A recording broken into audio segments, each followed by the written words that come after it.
ये शिव महापड़ ग्रंथ में प्रारंभ में प्रथम 5 श्लोक ये प्रश्नार्थ है, वक्ता ने नहीं गाया है, कथा श्रवण करने वाले श्रोता ने गाया है। सुंदर सुत पुराणे का संबोधन हुआ है और भाव प्रकट करके कहा, आप हर सिद्धांत को जानते हैं, एवी रीते कथा कहो आख्यान स्वरूप में कोई पण वातनी रजूआत करवामां आवे अने एमनुं शब्द चित्र ज्यारे आंख सामे तरवरे एने आख्यान कहेवाय। कथा कहो जेटલું नहीं, कथानो सार पण समजाવો અને વિશેષ કરીને જે આ પુરાણમાં કહ્યું છે એવું કહેવાનો પ્રયાસ કરો। આવી રીતે પ્રથમ શ્લોકમાં ભાવ પ્રગટ કર્યો છે અને બીજા શ્લોકની અંદર એવું કહ્યું કે અમે સૌ બ્રહ્મચારી તો ન બની શકીએ પણ સદાચારી તો બની શકીએ ને। दिन पर प्रतिदिन हमारे जीवन में सदाचार की वृद्धि कई रीते थाय एवी कथाओं संभळावो। अने अमे सौ भगवाननी भक्ति तो करीए छीए पण ए भक्तिनुं परिवर्तन थाय अने अमे सद्भक्ति कई रीते करी शकीए एना माटे युक्ति बतावो। अमारी भक्ति व्यभिचारनी भक्ति छे, जे व्यक्तिमां प्रभु पासेथी कांई मेळवવાની ઈચ્છાઓ છે पण ए भक्ति अमारे नहीं करवी। अमारे तो एवी भक्ति करवी है कि जेमा भगवान पास कई मांगवानी इच्छा ज न होय, मोक्ष ने मुक्ति नी पण कोई मांगणी न होय, बिन शर्ती शरणागति एवी भक्ति अमारे करवी छे। तेथी अमारी भक्ति में थोड़ुं परिवर्तन थाय एवी सुंदर कथा संभळावो। विवेको वर्धते कथम, अमारामां विवेक तो छे ज તેથી તો અમે કથા સાંભળીએ છીએ પણ એ વિવેકમાં દિન પ્રતિદિન વધારો કઈ રીતે થાય। અને એક વસ્તુ આપણે સૌએ યાદ રાખવાની છે, વિવેકમાં વધારો થાય એટલે માન સન્માનમાં વધારો થાય, લોકપ્રિયતામાં વધારો થાય, આપણા વ્યવહારમાં અને આપણા વ્યવહારુ ક્ષેત્રમાં દરેક જગ્યાએ તમને આપોઆપ તમને જ દેખાવા લાગે વધારો થઈ રહ્યો છે। વિવેકની સાથે બધું વધે, धन वधे, मान वधे, सम्मान वधे, तमारो बिजनेस वधे, लोक चाहना वधे, लोकोमां लोकप्रियता वधे। ए वधारोनुं एक ज कारण छे विवेक। इसे कह्युं विवेको वर्धते कथम, अमे शुं करीए तो दिन प्रतिदिन अमारा विवेकमां वधारो थाय एवुं अमने समजावो। आम तमे जोवो तो કેટલી સરસ વાત કરી છે, સમજવા જેવું છે કે નહીં? कथा એટલે કોઈ તમને हाथ में माला पकड़ा देवानी बात नहीं। कथा एटले आध्यात्मिक मोटिवेशन छे। सारा विचारों और सारा कार्यों करवा माटे प्रेरित करवा ए प्रभुनी कथा छे। तेथी डाया माणसोए कथा सांभळवी ज जोईए। अभण माणस तो ठीक छे पण भणेला माणसे तो अचूक कथा सांभळवी। अने आगळे एम कह्युं स्व-विकारो। अमारे जीवन में जયારે कोई विकार उभा थाय त्यारे विकार पर में संयम केवी रीते राखी शकीए? कोकने पाड़ी देवानी इच्छा थाय तो पछी मनने केवी रीते पाछो वळो ना भाई। ए भगवान हवना लेखाले आपणे कांई ने झगड़ो बांधવો નથી। एनो हिसाब किताब भगवान करे, आपणे करवानी जरूर નથી। कोईना प्रत्ये द्वेष थाय, कोईना प्रत्ये क्रोध आवे तो विकार एटले एक न अनेक विकारोना प्रकारो छे। आ बधा विकारो छे अंदरथी। कोईनी पासेथी कांई लई लेवानी इच्छा थई जाय, कोई आगळ વધતો તેને પાડી દેવાની ઈચ્છા થાય, આ બધા વિકારો છે। આ બધી વસ્તુ પર મેં સંયમ કેવી રીતે રાખી શકી એવા પાઠ અમને ભણાવો। અને પછી છેલ્લે એમ કહ્યું 100 વાતની એક વાત સજ્જને કરી તે કથા। ડાયા માણસોએ પોતાના જીવનમાં શું કરવું જોઈએ એના માટે આપ કહો। तो कथा कोना माटे छे? कथा सज्जनों माटे छे, कथा दुर्जनों माटे नहीं। प्रेमजी भगत, अच्छा बॉम्बे थी मारे प्रेमजी भगत बहु भजनों लखी लखीने मने मोकल्यावा करे छे। राखुं छुं, संग्रह करूं छुं। खूब ताली वडे आदर करो। एमनुं सूत्र छे ठाकर करे ते ठीक। ભગવાન કરે તે સારું, ઠાકર કરે તે ઠીક. સારું, તમે હવે ઘણા સમયે તમારું દર્શન થયું, ખૂબ ખૂબ ધન્યવાદ. પ્રેમજી ભગતને ખૂબ તાલી વડે આપણે સત્કારીએ છીએ. બહુ સારા લેખક છે, નવા નવા સુંદર સુંદર ભજનો લખતા રહે છે અને ગાતા રહે છે અને સોશિયલ મીડિયામાં વહેતા કરતા રહે છે. અમારા સુધી પોગતા રહે, સાંભળતા રહે છે. તો સજ્જને ક્રિયતે કથમ, ડાયા માણસોએ પોતાના જીવનમાં શું કરવું જોઈએ એના માટે કથા છે. દુર્જને ક્રિયતે કથમ નહીં, સજ્જને ક્રિયતે કથમ. ડાયા માણસોએ પોતાના જીવનમાં ક્યાં સમય કેવા નિર્ણય લેવા એવી વાત કરો. તો પહેલી વાત તો આપણે સવે યાદ રાખવી જોઈએ, કથા સમાજને સુધારવાનું સાધન નથી. કથા એ ભક્તોની સાધના છે, કથા એ ભક્તોની ઉપાસના છે. પ્રભુ પ્રત્યે પ્રેમ વ્યક્ત કરવા માટે આપણે ભગવાનની કથા ગાઈએ છીએ અને ભગવાનની કથા સાંભળીએ છીએ. અમારા સનાતની આશ્રમોમાં કહેવામાં આવે કે સાંભળે કે ના આવે સાંભળે, પણ સાધુ બ્રાહ્મણો કથા વાર્તા ગાતી રહે.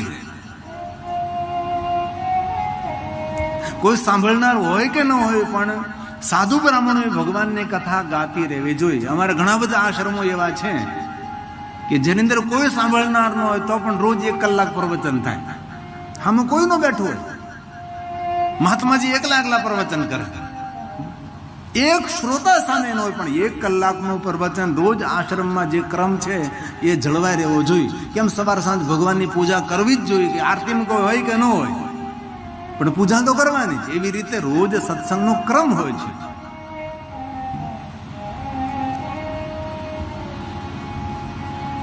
અને સત્સંગ જીવનનું અમૃત છે. શારીરિક હૃષ્ટપુષ્ટ રહેવું હોય તો સાત્વિક ભોજન કરવું જોઈએ. પકોડા નહીં, પાણીપુરી નહીં, કચ્છી દાબેલી તો જગ પ્રસિદ્ધ થઈ ગઈ તમારી, એ નહીં, બહુ નહીં, ક્યારેક ક્યારેક ઠીક છે. અને માનસિક પ્રફુલ્લિત રહેવું હોય તો 1 ઘડી આધી મેં પુનિયા, તુલસી સંગત સાધુ કી કટે કોટી અપરાધ. જેટલો સમય મળે એટલો સમય સત્સંગ કરવો જોઈએ માણસ. અને કોઈ હોય તો સત્સંગ થયું નહીં, શાસ્ત્રનો અધ્યયન, પુરાણોનો પાઠ, સારા પુસ્તકોનું વાંચન, સારા માણસોનો સંગ, સારો વાર્તાલાપ, સારા વિચારોનો સંગ. 3જા શ્લોકમાં એમ કહ્યું કે આ કલયુગની અંદર અમારી સુરતા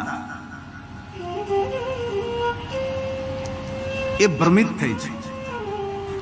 પ્રાયો ઘોરે કલાવી, હળહળ કલયુગની અંદર અમારી સુરતા શિવજીના ચરણોમાં નથી રહેતી. તો કલયુગની અંદર અમારી સુરતા ભગવાન શિવજીના ચરણોમાં કેવી રીતે રહે એના માટે સુંદર સુંદર યુક્તિ દેખાડો.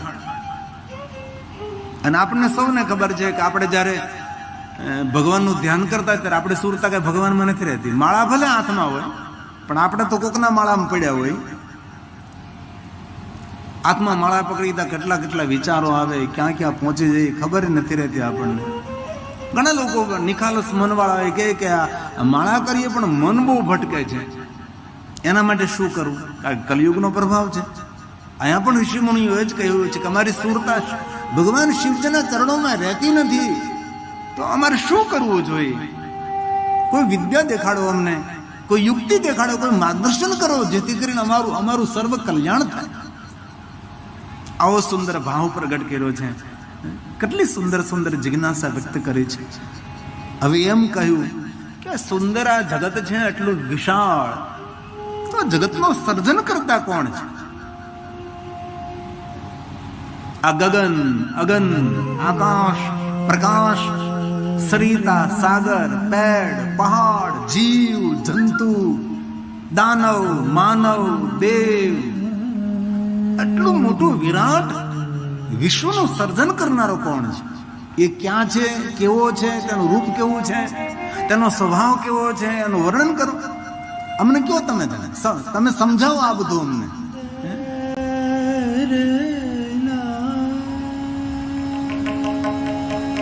ક્યારેક વિચાર આવવો જોઈએ કે આ બધું કોને બનાવ્યું છે?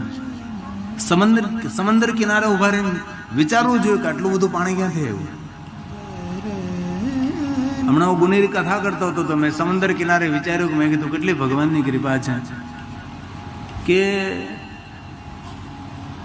આપણે તો એક ભાગની પૃથ્વી 3 ભાગનું પાણી પૃથ્વી ઉપર, એક ભાગની પૃથ્વીમાં એમાં અમે મનુષ્યને રહેવા લાયક કેટલું સ્થાન, પહાડ છે, જંગલ છે, રણ મેદાન છે, હે એક ભાગની પૃથ્વીમાં એક તો હોય મનુષ્યનું થોડું કે સ્થાન આપણે માટે રહેવાની બહુ ઓછી જગ્યા છે. ભલે આપણે ફૂલા ફરતા હોઈએ પણ કેટલી જમીન તો જંગલમાં રોકાયેલી છે, કેટલી રણ પ્રદેશમાં રોકાયેલી છે, કેટલી પહાડો વિસ્તારમાં રોકાયેલી છે, ખાન ખેદાનમાં રોકાયેલી છે. તો ભગવાનની કેટલી કૃપા કે આ 3 ભાગનું પાણી છે એમાં કેટલા મોટા જલચર રહેતા હશે. અને અમુક તો જલચર એવા હોય છે કે એ ધરતી પર પણ રહી શકે છે. તે બધા પૃથ્વી પર આવવા લાગે તો શું થાય આપણે? તમે કલ્પના તો કરો. કોઈ કઈ ઈશ્વરની કૃપા કઈ રીતે જોઈ શકે? આ રીતે જોઈ શકો તમે કે આ પાણીમાં બધા જે એટલા બધા મોટા જલચર રહે છે કે બધા જો ધરતી પર આવવા લાગે તો માણસ ક્યાં રહી શકે? માણસની તાકાત જ નથી એનો સામનો કરી શકે.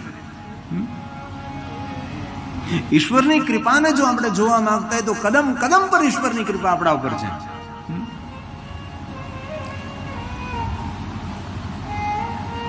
પછી ગઈકાલની વાત કરતો તો મને વચ્ચે મારી સુરતા ભ્રમિત થઈ ભૂલી ગયો. અને પછી તો કોટેશ્વર ને રાણસોરો ને પછી તો હું આશાપુરા માતાને મળવા ગયો હતો. ટ્રસ્ટી મંડળ મળ્યું, રાજા સાહેબ બધાએ ખૂબ સન્માન સ્વાગત અને આશાપુરા માને પ્રણામ કર્યા. અને ત્યાં પણ ટ્રસ્ટ મંડળે એક ભાવ વ્યક્ત કર્યો કે આવતા સમયની અંદર આશાપુરા માને ભગવાન મહાદેવની કથા સંભળાવી છે. તો મેં કહ્યું કે શિવ મહાપુરાણમાં 5 અધ્યાય છે દેવીના. આ શિવ મહાપુરાણ ગ્રંથમાં મહાદેવી પ્રત્યે બહુ વર્ણન કર્યું છે.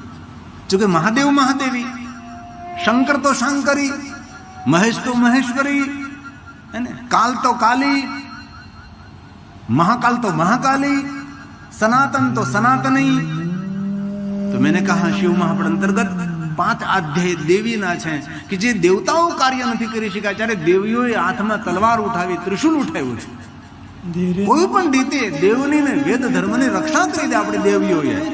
તમે તેના પર જરૂર આપણે આવતા સમયમાં કથા કરશું. ખૂબ ટ્રસ્ટી મંડળે આદર સત્કાર આપ્યો આશાપુરા માતા અને ખૂબ સરસ સૌની સાથે વાર્તાલાપ થયો, સૌનું સમર્પણ જોયું. અને વિશેષ તો આશાપુરા માતાના મઢમાં મને આનંદ એ થયો કે કેટલા યાત્રિકો આવે છે, સૌને રહેવાનું પણ ફ્રી અને ભોજન પણ ફ્રી. તમે જુઓ તો ખરા એટલો મોટો ખર્ચ કોણ ઉપાડે? એ તો માતા આશાપુરા મહા સંભાળે. ઘણી ઘણી વાર આપણે વિચારીએ તો એમ થાય કે અજબ ગજબ છે. અને એક વાત કહું, આ બધું કચ્છ અને ગુજરાતમાં થઈ શકે છે, બાકી ના થાય કોઈ. બાકી કોઈ તીર્થોમાં સંભવ નથી આ બધું જ. ફ્રીમાં જમવાનું, ફ્રીમાં રહેવાનું. મારી તો આંખ ખુલી ગઈ. મેં તો એટલા યાત્રિકો, એટલા દર્શનાર્થીઓને, અને એના ઉપરાંત જે આપણે સંઘની શાખા ચાલે છે એમાં સંપૂર્ણ આ ટ્રસ્ટનું યોગદાન. અને હર કથામાં કહેતા રહો દરેક યુવાન ભાઈઓ બહેનો સંઘમાં જોડાવવું જોઈએ. RSS એમાં જોડાવવું નહીં તો મરી જવાના આપણે. કોઈ બાપો રક્ષા કરવા નહીં આવે આપણે. તેથી મારા યુવાન દીકરા દીકરીઓ તમે પ્રેરિત થાવ, તેના વિચારોને સાંભળો. એ શું કરવા માંગે છે, શું કરવાનું છે, પણ ખબર નહીં. બહુ બહુ ઓછા લોકો સંઘમાં જાય છે. સંપૂર્ણ ટ્રસ્ટ સંઘને સપોર્ટ કરે છે, અન્ય આયુર્વેદિક પ્રવૃત્તિઓ કરે છે. એ બધી જ મને ખબર નહીં હતી. હું પહેલી વાર મેં આ બધું સાંભળ્યું ટ્રસ્ટી મંડળ પાસેથી અને ખૂબ મેં ખુશી વ્યક્ત કરી. તો ચોથા શ્લોકની અંદર કહ્યું એ કોણ છે? પ્રારંભ તું, અંત ભી તું, અનંત ભી તું. એ કોણ છે? નિરાકાર મોકાર મુલ્લમ તુર્યમ ગિરા જ્ઞાન ગોતિત મિશ્રમ ગિરીશમ કરાલમ મહાકાલ કાલ. કોઈ તો છે. અહમ નિર્વિકલ્પો નિરાકાર રૂપો. કોઈ તો છે जिन्होंने जगत का प्रारंभ किया है, जगत की व्यवस्था भी संभाल रहे हैं, अंत भी वो है और अनंत भी वो है.